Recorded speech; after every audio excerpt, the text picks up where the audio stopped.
more winemaking focused. We have some with Gigi, who's been here 11 years and she's a walking encyclopedia. So, you know, each two of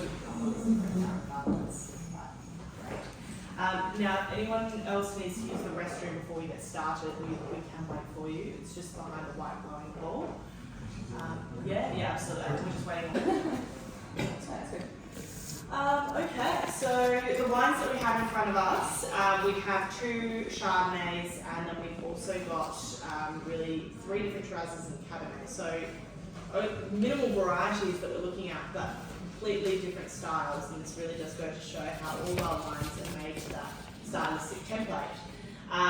But starting with some Chardonnays, Chardonnay didn't really come into our portfolio until the 90s. We wanted to create a white wine that would sort of be on par with Grange as a white style. So we considered a lot of other varieties as white wines in the 70s, and Mary Penfold, of course, had been experimenting quite a lot with white wine.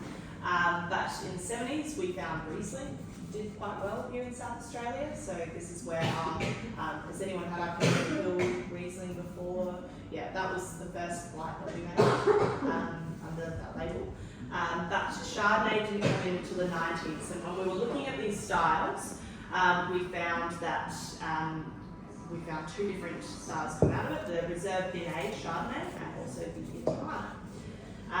So the Reserve Bin A is all exclusively Adelaide Hills fruit, so from the mountain range.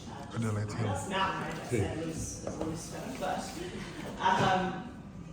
all Adelaide Hills. And what is quite fascinating about Adelaide Hills is each little undulation, each little twist and turn has its own microclimate.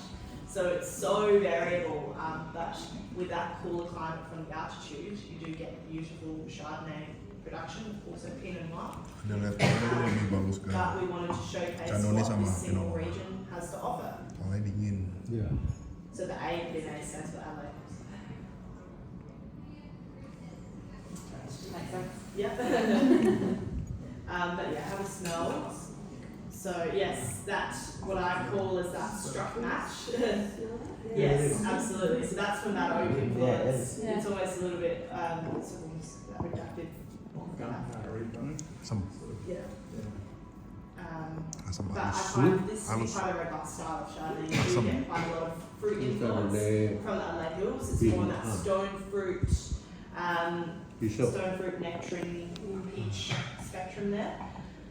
But yeah, quite robust in its style. But when you taste it, that acid line is fantastic. You've got a great phenolic structure. And for me, this is perfect for pairing with food. So some seafood or a nice chicken, cheese, anything really. Anaknya seafood sama chicken, cheese. But you look nice. Yes, food. I really hate that chicken with my rice to get a horrible like sour taste afterwards. Astringency, yeah. I think we do a little bit of malolactic fermentation, so where that eases off a lot of the harsh acid and you get malic acid instead. It also consequently from that, sorry guys, I can't talk today, you get this buttery character that you see in Chardonnays. So it is just makes everything a little bit softer. It's not too buttery. No. I think everything's a good balance. And you do see that acid line there is quite sharp, which is great for aging this one. All of our friends in Celador here, our idea of fun is getting together with a bottle of wine. Everyone brings one but wraps it in alfoil and brings it blind and tries to quiz everyone on what that wine is. It's very nerdy, I know. But it is what we like to do. The last one I brought was a 2009 Reserve Bin A, and I also brought a 2021 Margaret River Chardonnay. I paired them together and I asked the group, how many years apart do you think these wines are? And everyone thought that they were 3 years apart, and if I didn't know what they were, I would have as well, because these wines, the Reserve Bin A, 2009, so youthful, it was looking absolutely amazing. So it does go to show how well these Chardonnays do age, and I guess that's the point of our style, is we're making wines to cellar, making them consistent, and keeping that quality level high. Where is that on the list here? Can't see. Well, yeah. So it is, it will be at the top, but we're on the 22 release. So a lot of the vintages that we have here in front of us, they're not the current release. So they we're just showcasing some older vintages because we think they're in a great spot. And also some of them were sold, but it sold out within 5 weeks. That was, yeah. It went like that. So yeah. Which one? The Yattarna. But yeah, so the Yattarna was another counterpart to the Bin A. So first made in '95. And this is what was really dubbed our white Grange. So this is really the same concept of Grange in terms of sourcing fruit. We're not coming from a single region like we are with the Reserve Bin A. We're looking at the best Chardonnay fruit that we could possibly source throughout the entire country. So whether that, whether that be from Adelaide Hills, Tasmania, and also New South Wales. So do we have any skiers in the room? Yeah. So where you see those sub-alpine snowy mountain regions of the Great Dividing Range there, that's where we saw some fantastic Chardonnay in a region called Barossa, so a little bit cooler. So we'll blend those together and then we can achieve that consistent style every single year. This is the 2018, so quite a stellar year as well. But stylistically really quite different in the sense it's all about line, drive, length, and refinement to me. So you'll find it's more that lemon lime citrus spectrum. And it does have that complexity from the oak, but it's not overwhelming. What I notice is the dominating factor here is that acid lime. It is razor sharp.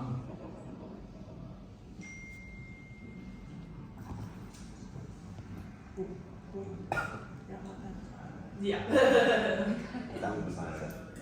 So for me, this is a wine that I think needs to almost be put down for a few years before I'd even look at it. But it can go for 20 plus years. It's not as harsh as I thought. I thought it was going to hang around, but it struck and then yeah, some boiled out that with fish. But yeah, so the name, so this is when our bin series come into the mix again. So it actually got dubbed the name Bin 144. That's because it took 144 trials to get the wine exactly where the winemakers wanted it to be. So then it was also dubbed the name Yattarna, which meant in local indigenous language, little by little, gradually.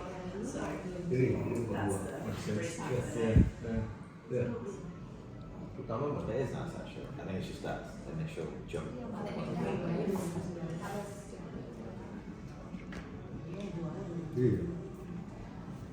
that an English accent as well? Sorry? Do you want an English accent? New Zealand. New Zealand. Very soft though. Oh, I've been here for a few years. Yeah. 1983. So I was hoping it kind of worn off. So the back middle wine is the one we'll be trying next. St Henri.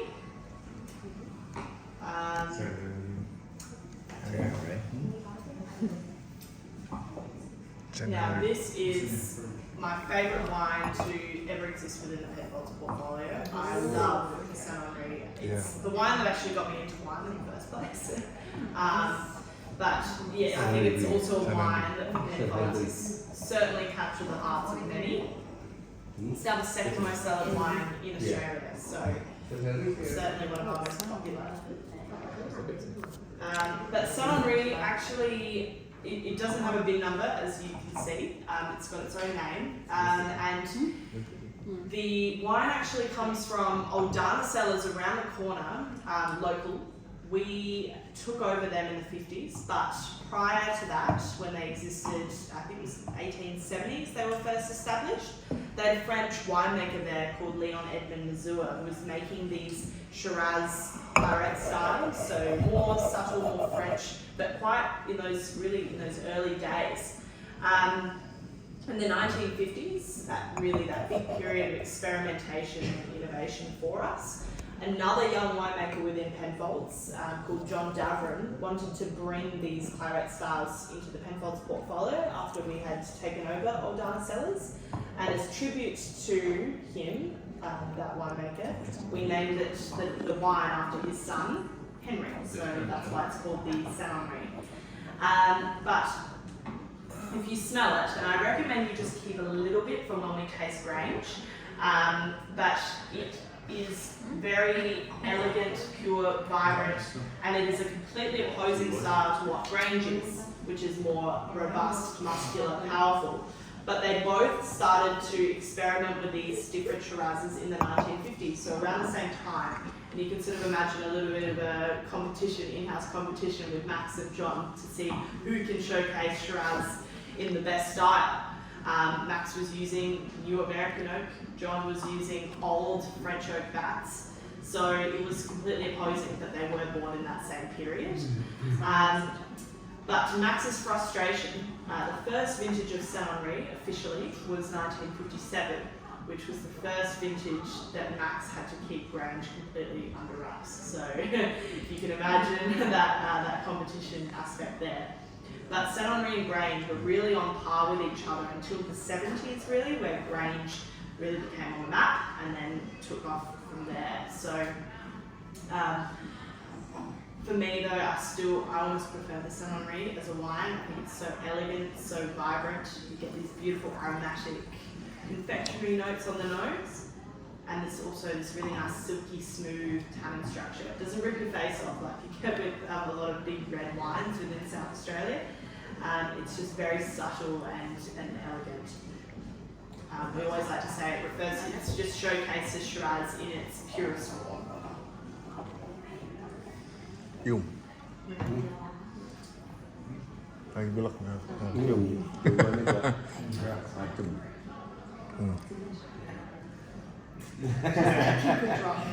Just look over around you. That's what I'm saying.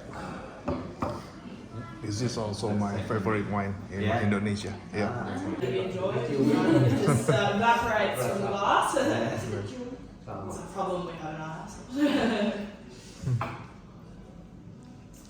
So the next wine that we'll be tasting is the RWT. So in Barossa now. Has anyone been to the Barossa before? Yes. Yeah. Yes. Oh, so you've been to the We made our own. different experience there.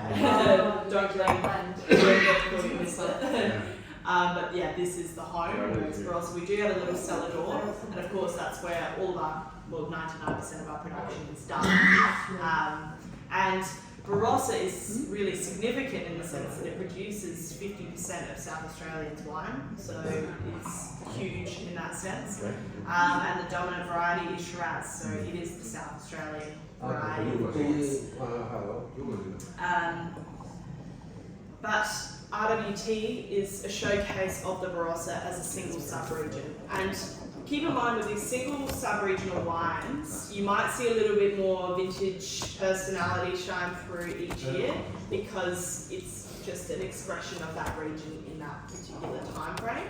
Whereas where we're looking at Grange and Yattarna and 707, we're trying to look for consistency each year of that flagship wine. So we're looking for wherever it comes from, the blends will change year to year. The RWT and Bin A, although we're still making to style, we will see a little bit of variation in terms of vintages. What's RWT? It stands for Red Winemaking Trial. And this is because we did want to find a red wine that would be a good counterpart to Grange. Just look at it as almost a sibling because, of course, what we source for Grange, a lot of it comes from the Barossa Valley. So this is where in '97 we first made RWT. We undertook a lot of red winemaking trials, and that's where the name sort of stuck. So it does also have a bin number, bin 798, because if you type RWT on the keypad, it's 798.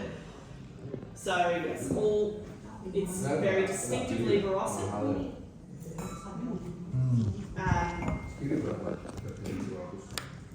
But yeah, really the finest fruit of the Barossa that it has to offer. So if it doesn't go into Grange, it will go into RWT. We sort of work on a tier system. So if we're looking at really high quality grapefruit, but it might not make the cut of Grange, then it will go into RWT. If not from there, then maybe bin 389, another one of our more well-known wines, or maybe St Henri. And if it's not at that quality level either, maybe bin 28. So it's a sort of the tier. Which one do you have in versus Baby Grange? 389. Yeah. Price double. We call it baby Grange because it uses the previous Grange barrels. So we use Grange on the first year, and the next year it will be used for 389. But every year we use brand new American oak barrels.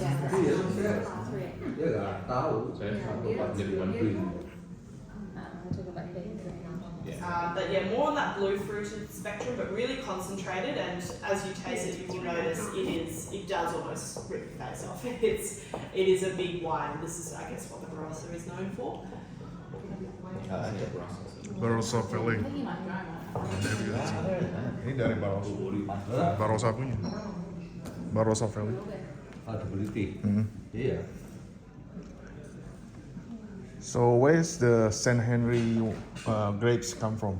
That's a multi-regional blend. Multi-regional. So we're just looking for fruit to represent that style best. So more elegance, more vibrance, whereas RWT, more opulence, body, concentration. So even though that's Barossa, that's multi-regional, they're still stylistically very different. Yeah, very different. And it's funny because RWT is, I guess, a staple of the Barossa. We have one of our old winemakers who's been with us 69 vintages, so been with us a long time. And there's stories of him walking through the vineyards with our current winemakers, and he'd be tasting the fruit. And he would say, well, where do we think this fruit is going into? And he would immediately go, that's RWT. It's so distinctive of the Barossa and its terroir that he just knows where that fruit's supposed to be. So it goes to show how all of our winemakers across that line have been here for such a long period of time. They know what they're doing and how to best keep our style consistent. It's funny because it's such a subjective thing. Yeah. Isn't it? It is. It It really is. And this is sort of why I don't like to go too much into tasting notes, because everyone has their different palates, everyone sees different things. And I mean, I know that there's so many things that I have trouble picking up on, like corked wine. Sometimes when I first started working here, I really struggled because I wasn't used to red wines and cork taint. But getting better at it now, of course, you can train your palate over time, but there's certain tasting notes that sometimes I'm going, what are you saying? But yeah, that's, I guess, the beauty of it. Everyone sees different things. But at the end of the day, wine's just there to be enjoyed, and sometimes I don't love the idea of analysing it too much to just tasting notes and what it is. It's still there to have a drink and be enjoyed and shared with people. That's, I guess, the main point that I like to get across.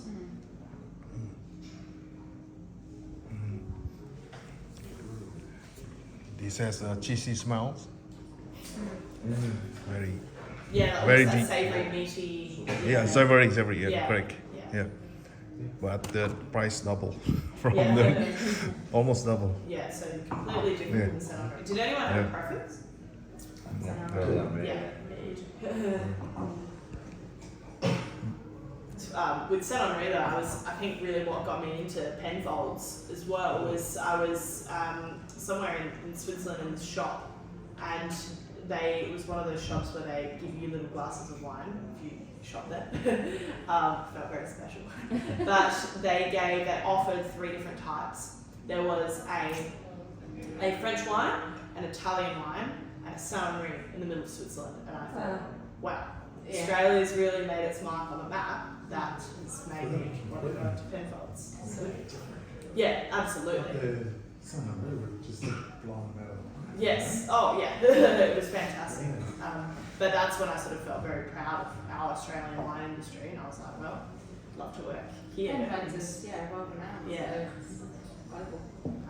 But yeah, well, the old world can be quite proud of their styles of wine. So to see an Australian wine there, it's really cool. Where were we overseas when we saw a really decent Australian wine in a red wine in a fridge? Singapore. Yeah. in a fridge, like with the white ones. Oh wow. Yeah, and we're going, No. Don't chill it. One common misconception is to turn the bottles. That's not what you should do with any of your wines. You want to have it still, away from any light as well. The riddling, that came from champagne. So yeah, a lot of people think that you've got to turn the bottles. I'm like, oh, stop doing that. Just let it age. So yeah, it's the difference between cellaring a wine for 20 years and cellaring a wine for 50 years. So, you know, especially with a lot of our wines that are designed to go that distance, I recommend investing in a good cellaring system, whether it be a wine fridge. They're great, you can get them secondhand for pretty decent prices, but if you've got a collection of wines, I say, you know, that's might be a few bottles of wines in your cellar, it's just one wine fridge, so invest in it. what happens when you move house? Because you've got to move it. Yeah, But it's I know, only that's, short- it's, it's only yeah, short period of as time. long as it's a short period of time and you I was just thinking, get oh, it well, across. just have to drink it It's- before you move. Yeah, yeah, you can still, I mean, you still get away with it, of course it's not He left it. ideal, but Yeah. there's nothing you can do about that, That's but right. if you had the perfect conditions, it would be put it away and never move it until you drink it, but moving past once isn't going to, like, we had a cellar up at our big farm, so all our wines were kept up there. But when we renovated down here, we moved them up and then moved them back down. So I've done 2 trips of those wines. I'm not too worried about it, but In the spare room and cupboard. yeah, Yeah. So it's not Sex delight. Yeah. alright, well we'll go on to our bin 149. So our new, where Penfolds is really heading, and we do like to experiment a lot. We're all about innovation since Christopher and Mary came to Australia, to Max Schubert creating Grange, and to still today, we're still looking for new things that we can do. So 20 years ago, we planted, we took some cuttings from McGill Estate Vineyard and also Kalinda Vineyard in the Barossa. You saw those old Cabernet vines, that same site. We took them to California and we planted vines over in the United States. So now, as of 2018, we have our Californian range. So it consists of 4 wines, now 5. This is one of them, our bin 149. But we've also, I mean, it doesn't stop there with California. We've also got collaborations with houses in France, in Champagne and Bordeaux, and then also China. We have a Chinese wine now to the north. So we're looking at how we can look at each of these regions and still respect that region, but interpret it more within our style, and still everything that we do is going to make sense in terms of Penfolds, but we're looking for new things how we can. Is that the Penfolds one range? So it's like Penfolds one, yeah. So that's one of them. And then we also have our more premium. see the labels and Yes. labels. Yeah. So this is our bin 149, and it's from California. But we've also blended in a small South Australian portion of Cabernet as well. So that's where it's making the wine of the world, because we've blended across these 2 hemispheres. Let's try. Each vintage they find a better. So I think this one might be 8%. This is a brand new vintage, so I have to just double check. But it's called the bin 149 because the first vintage that we made it had 14.9% of Australian Cabernet blend. So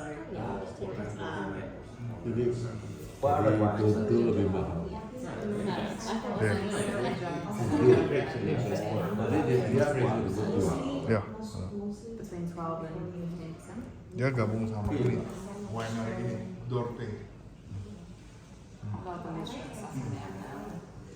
Obviously.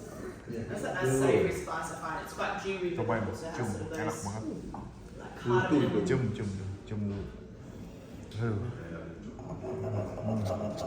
It's just really quite spicy. This is the first time I've looked at this in a little while, so.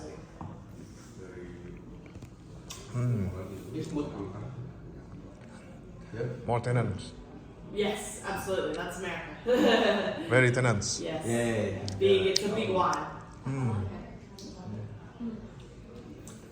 This one no more tenants. Much more tenants. Why you expand?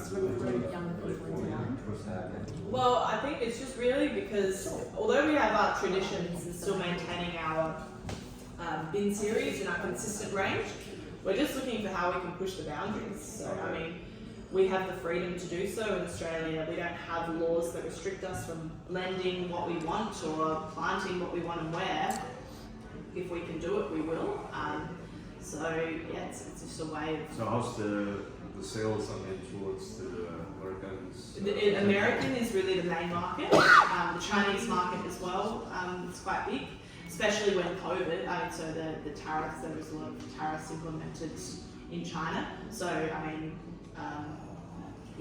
American wines became more demand. But yeah, also there is a bit of a market for it here. But I think in Salvador, people tend to go more towards our consistent range and our home brand, our home wines. But yeah, it is quite popular in America. That is the main market for it. It's quite a young label, isn't it? It's Yes. Yeah. Penfolds. Yeah. Fruits are younger. Yeah. And we have a good interest with it. The Penfolds too. Pardon me, sorry. What is it? The Bordeaux one? The bottom. Yeah, the MV Penfolds too. Oh, the Dort. Yeah, the Dort. Yes, so the Dort is a collaboration with a house in Bordeaux, Dort. And it's actually a multi-regional blend so that we can still keep that quality high. Often in France, because you've got such small plots of land, you see a lot of vintage variation. And this is like champagne, you see a lot of those premium champagnes that you're drinking, whether it be Porriget, Clicquot, they're all non-vintage wines. But I guess the way of making a good wine is determined by their non-vintage because it's so consistent over each year. This is what we're trying to do with the Dort, is blend a few vintages all together so that each year it stays consistent and we can guarantee that quality as well. Okay. Yeah, the small plot. So, without further ado, we'll go on to the Grange. And so, has anyone tried Grange before? Yes. Some have, some haven't. So this is the 2019. So, as I said, it's from 4 different regions, so we're looking at the best Shiraz fruit we can source. And 2019 we found, of course, Barossa Valley, always, Coonawarra, McLaren Vale, and also Clare Valley as well.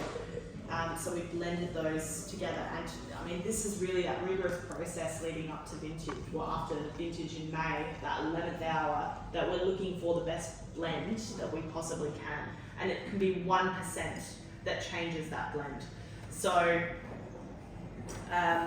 if you smell it, pick it up, have a look. I guess the wine really does speak for itself. But it is, as we say, 100% new American oak, but it's not the dominating factor in the wine. We're still looking for fruit that can hold up and have that concentration and that level of oak influence as well.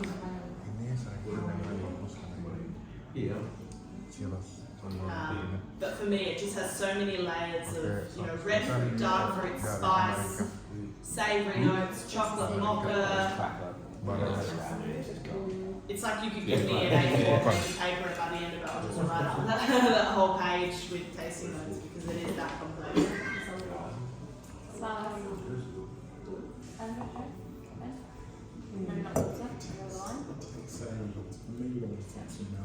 Ruby.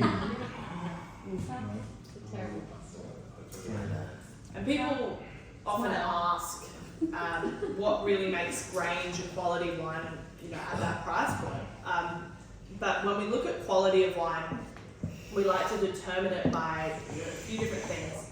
The first is everything in balance? Is the tannins in line with the acid and the flavours? Does everything, you know, work well together? Is everything in synergy? So balance is a big part. And you know, this is why we age it it's in 2019, but it's had 19 months in oak barrels and 3 years in the bottle before it even sees the public eye. So it has had that time to settle down and really be in balance. And as you see it age over time, everything just softens out and becomes better. Another thing is the length, and this is really what I see. When you put a Grange in front of me, I'll be able to pick it because of the length that it gives along the palate. You can swallow the wine, and it, you know, you'll be able to taste it 60 seconds afterwards. It really is that long. The third thing, I guess, is the complexity and the intensity that we see, and this is really what makes it so part of our style, is that richness along the middle palate. All of these concentration, all of these flavours that make it such a complex and beautiful wine. And I guess, you know, when it started in 1951, it was of course the first experiment, and of course there were a few hiccups along the way. But after Max was really able to establish it as a wine, other Australians started to do the same thing. So they saw that, you know, although there was a demand for red table wines, to be able to make them cellar was what made it quite successful. So the rest of Australia started doing that same thing, and Shiraz is a South Australian grape. It does so well here. So I think with Grange, it was really the first of its kind, but it led an industry from, you know, our perspective, and made Australia, put Australia on the map as a wine producing region. So I guess we have Grange and Max to thank you. How long's the story though? Because he's just gone. Yeah, absolutely. I know what's first. Yeah, he did, because he had seen it happen before. It's just because he wasn't able to show the board what he had done and the context of it. He just had to send those samples up. So like you can just send a text in those days and go, no, but actually it's meant to be for aging. People didn't understand that concept. And I mean, another factor of it was a lot of these earlier wines were getting spoiled. So 1 to 2 years in, if you settled them for longer, often they would microbiological spoilage. Sorry, my words are stumbling today. But one of our wine scientists, Ray Beckwith, implemented into Australian winemaking a pH meter, a tool that winemakers would use to measure the acidity within wine.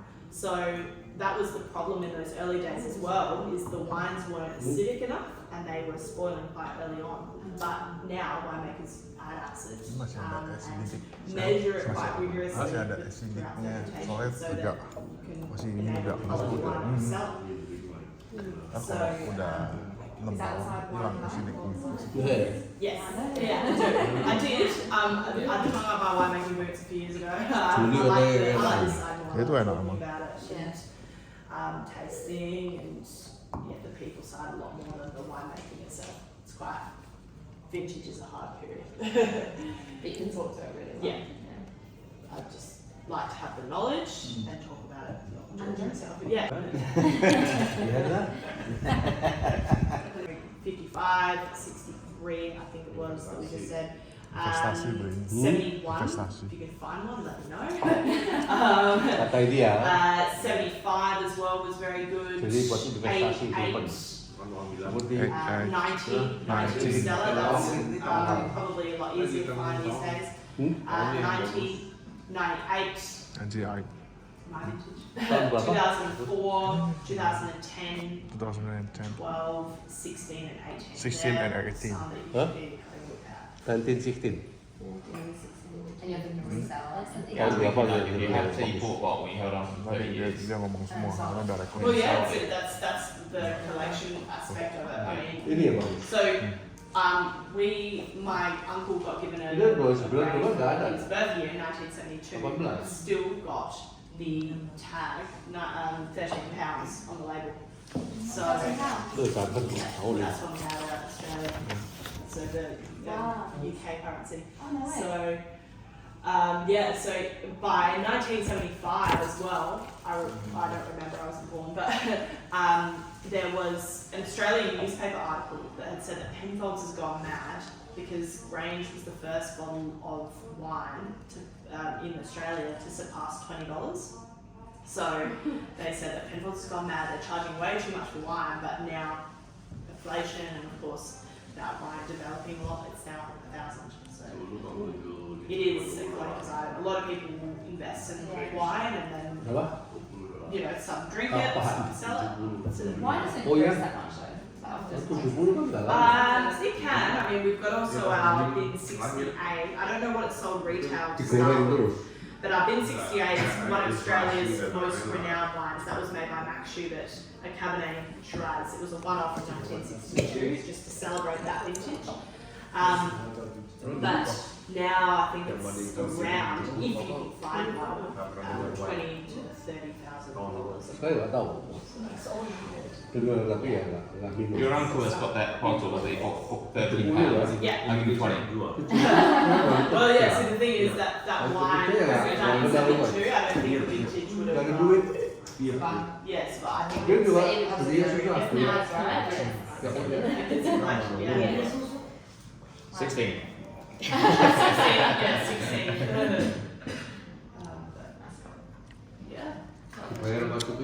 Any other questions about the wines, the tour today? So, I hope you enjoyed it. Sorry you had to be listening to me talk for the last few hours, but it's been a pleasure to have you. So, which one got the French barrel on the majority? French barrel St Henri, also RWT is French oak as well. Okay, French, nice. Only RWT or what? RWT and St Henri, and then the whites as well are French barrels. Oh, okay. And then what was the different colours? Yeah, so Celador is just the retail price.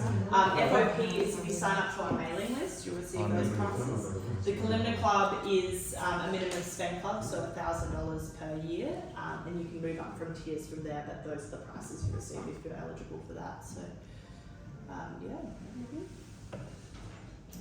Well, it's a pleasure to have you guys today. I'm not sure how to see the Celadores, but if you'd like to hang around for a little glass of wine, you're more than welcome to do so. I'll say for some wine. I'm sure we'll have some space. How if I wanna buy some bottles? Is there any special promotion from you? Well, we can honour some of those prices at the FOP and Limerick. We also have some deals going on as well.